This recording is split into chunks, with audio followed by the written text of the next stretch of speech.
Bien, buenos días, casi tardes a todos ustedes. Hoy es 20 de noviembre y celebramos el festejo, el inicio de la Revolución Mexicana, aunque como ustedes saben, pues ahora hicimos el día 16 lunes, pasamos la celebración de la fecha o pasamos el día de asueto para el lunes con el fin de que las familias y todos tuviéramos pues un poquito más de espacio para el descanso, para la celebración, para nuestra familia. Hay discusiones acerca de si esto vale la pena, que si tendríamos que mantener los días festivos exactamente en la fecha en que caen, o hacer esto que estamos mencionando, 3 días de un fin de semana largo que nos sirven para muchas cosas. Es bueno para la reactivación económica del país, porque pues el Buen Fin lo que hizo fue pues, que saliéramos a consumir o que fuéramos de vacaciones, etcétera, etcétera. Y bueno, pues eso sin duda tiene sus ventajas, pero a lo mejor una desventaja es que ya se nos olvidó qué sucedió el 20 de noviembre de 1910, cuando Francisco I. Madero había anunciado que con esa fecha, a partir del Plan de San Luis, se iban a levantar en armas contra contra el sistema, contra el gobierno autoritario del general Porfirio Díaz, que cumplía 30 años en el poder. Entonces, pues, ¿qué estamos celebrando? ¿Vale la pena celebrar? ¿A qué nos referimos? No vayamos a confundir, como sucedió hace poco, ¿verdad?, que ya no sabemos si la independencia es en 1910 o la revolución en 1810. Tenemos en México problemas para identificar, bueno, mucha gente tiene problemas para identificar las fechas históricas, heroicas, y bueno, pues aquí la propuesta es que podemos festejar la Revolución Mexicana leyendo, preguntando, disfrutando, recordando los hechos que acontecieron hace 105 años, ni más ni menos. Pero bueno, a mí me hicieron algunas preguntas que yo quisiera responder a ellas muy rápidamente, de manera muy sencilla. Y la primera que tiene que ver es si a Chihuahua, a nuestro estado de Chihuahua, le fue bien o le fue mal con la revolución. Es decir, hay gente que dice, bueno, Chihuahua aportó muchísimos hombres a la lucha, quizás el estado que más personas pues aportó y por lo tanto que murieron a la Revolución Mexicana, y que al final de la lucha, de los hechos hostiles, pues quizá no obtuvimos muchos resultados de los que hubiéramos querido, o por los que algunos de nuestros antepasados lucharon. Se dice, por ejemplo, que durante el Porfiriato y años más tarde fueron los oaxaqueños los que gobernaron este país, es decir, Benito Juárez y Porfirio Díaz sumaron 50 años, medio siglo gobernando México, y después de la revolución, bueno, pues fue Francisco Madero, que era de Coahuila, de Parras, y Venustiano Carranza, que era de Cuatro Ciénegas, Coahuila, quienes gobernaron México. Es decir, de 1910 a 1920 fueron 2 coahuilenses los encargados de dirigir la suerte de nuestro país. Y después de ellos fueron los sonorenses, Álvaro Obregón, Plutarco Elías Calles, Adolfo de la Huerta, por lo menos gente que estuvo en el poder o cerca del poder, pero por cerca de 15 años, es decir, de 1920 en que inicia Álvaro Obregón a 1934, en que el poder de Plutarco Elías Calles cede el lugar a Lázaro Cárdenas, al Tata Lázaro Cárdenas.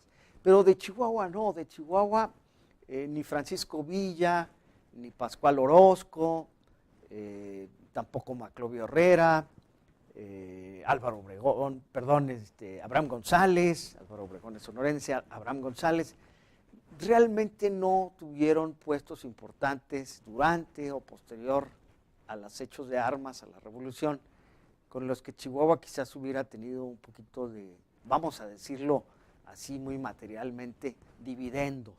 Entonces, ¿qué sucedió? ¿Qué pasó con Chihuahua? ¿Por qué no logramos quizás, o qué logramos en todo caso, con la revolución? Bueno, pues es que dicen que hubo por lo menos 4 revoluciones. La primera, bueno, pues la primera fue encabezada por por Francisco Madero. Gustavo era su hermano, Francisco Madero, apoyado por Pascual Orozco y también por Francisco Villa. Pero esta revolución o este primer momento, esta primera etapa de la revolución, termina con la toma de Ciudad Juárez en 1911. Es decir, pareciera que la lucha por la democracia que quería Madero, la lucha por la libertad que quería a lo mejor Pascual Orozco, por la libertad para cultivar sus tierras, para que no lo molestaran, para que lo dejaran desarrollarse en la zona noroeste de nuestro país, de nuestro estado, allá por ejemplo en Guerrero, en San Isidro, en la zona de Tomochi, por el lado de Ciudad Madera. Bueno, pues estas reivindicaciones revolucionarias aparentemente tenían que haberse cumplido en 1911, cuando se toma Ciudad Juárez y Porfirio Díaz se va a Europa, en el famoso buque Ipiranga, a vivir a París, en donde todavía reposan sus restos. ¿Pero qué sucedió?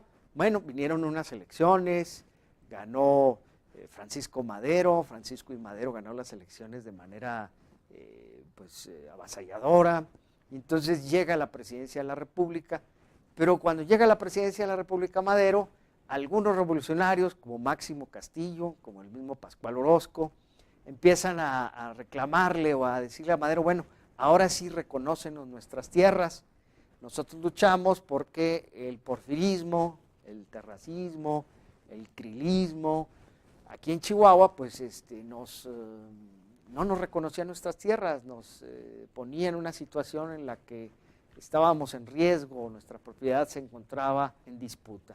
Entonces devuélvenos nuestras tierras, por eso luchamos, y entonces Madero dice algo así como que se va a cumplir con las leyes de la Constitución. Válgame Dios, y la Constitución todavía era una Constitución que a lo mejor no favorecía a estos rancheros, a estos revolucionarios. Entonces viene otra etapa de la revolución, en donde ya no es Orozco el que la dirige aquí en Chihuahua, sino que ya figura principalmente Francisco Villa, y entonces Villa se enfrenta contra Victoriano Huerta. Victoriano Huerta, increíblemente, ¿verdad? Así es la historia, era el jefe del ejército del presidente Madero, que estaba tratando de aplacar una segunda etapa de la revolución en manos de Francisco Villa. En fin, ustedes saben que finalmente Francisco Villa, tiene por ahí algunos triunfos, pero no las tiene todas consigo.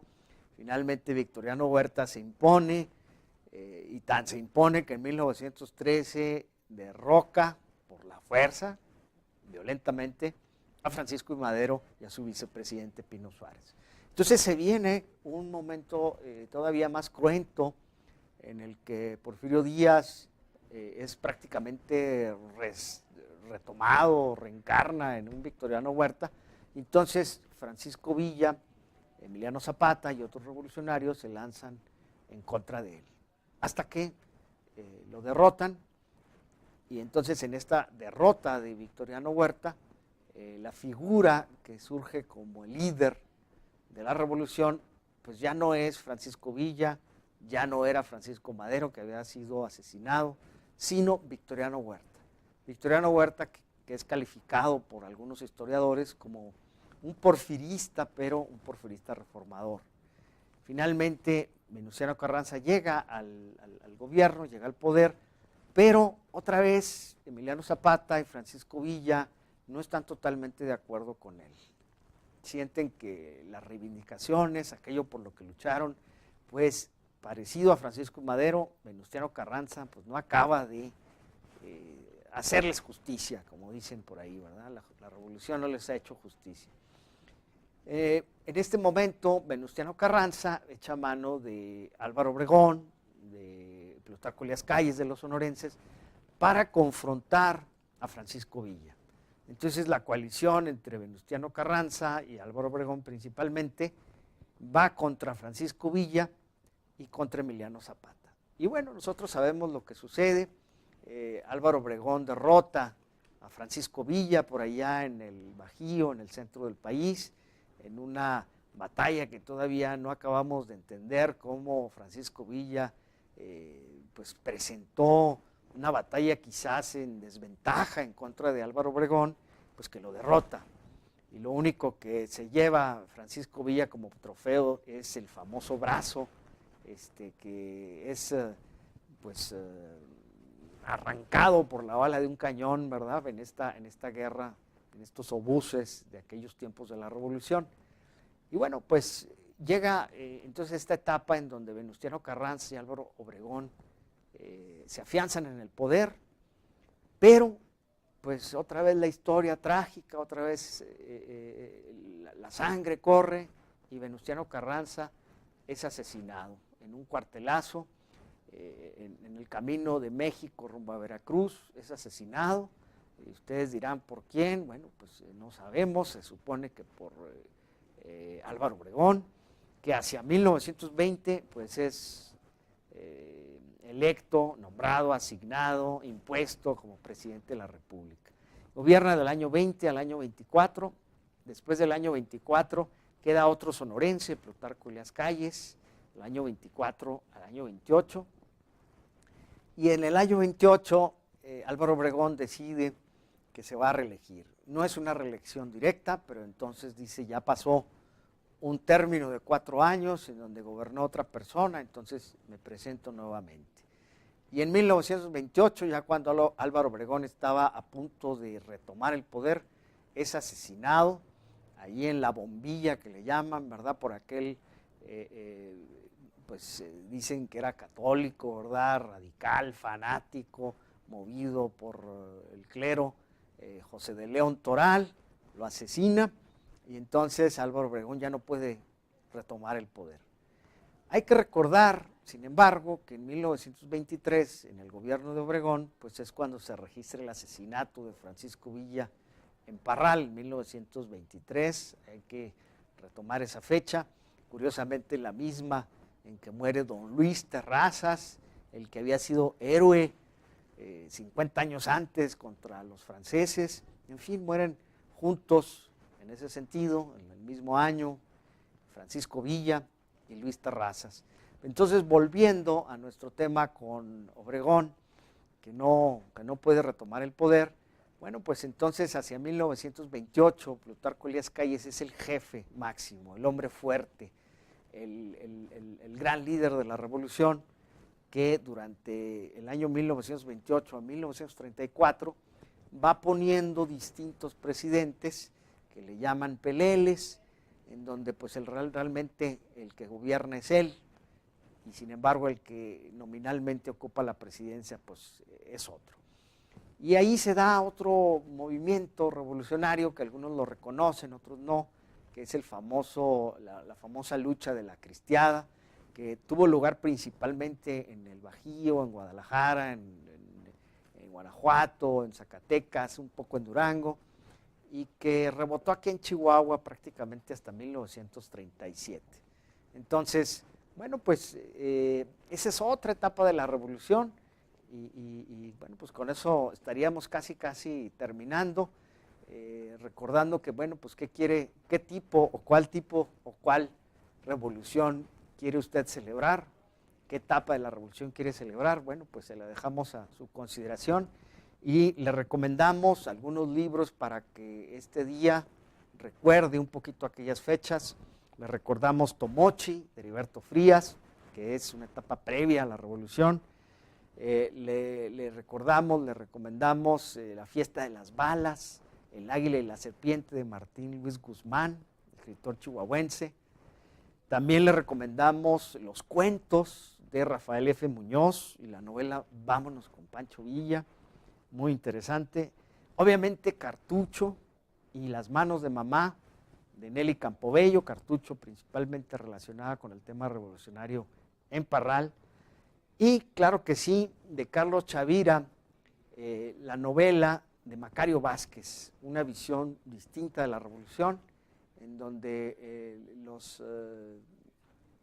ahora sí que los soldados revolucionarios pues tienen un fin que pues quizá no era el que ellos esperaban. La revolución no les hace justicia, pero bueno, pues son distintas versiones, distintos puntos de vista que valdría la pena analizar y que pues nos dan un buen pretexto para celebrar este viernes 20 de noviembre de una manera, vamos a decir, provechosa en casa y bueno, pues recordando esta fecha que para todos nosotros sigue siendo muy importante. Muchas gracias a todos ustedes por su atención.